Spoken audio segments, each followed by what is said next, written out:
Hi friends, మీరందరూ బాగున్నారా? ఈరోజు మనం ఇంట్లోనే చికెన్ పకోడీ చేసుకోబోతున్నాము. రండి.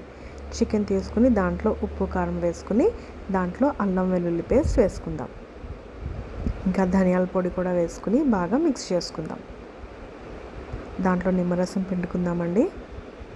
ఇది బాగా కలుపుకున్నాక దీంట్లో బియ్య పిండి వేసి బాగా కలుపుకుందాం.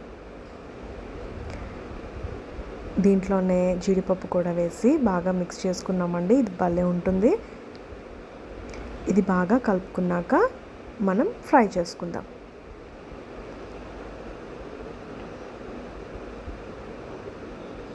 ఇవి రెండు వైపులా తిప్పి బాగా ఫ్రై చేసుకుంటే మన చికెన్ పకోడీ ఇంట్లోనే రెడీ అయిపోతుందండి.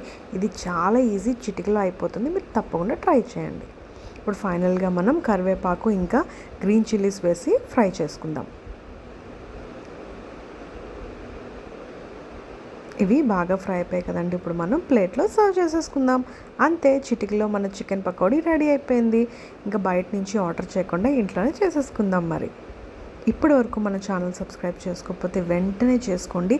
ఇలాంటి చిటికలో రెసిపీస్ చేసేసుకుందామండి. ఇవి చాలా టేస్టీగా ఉంటాయి. అంతవరకు బాయ్ మరి.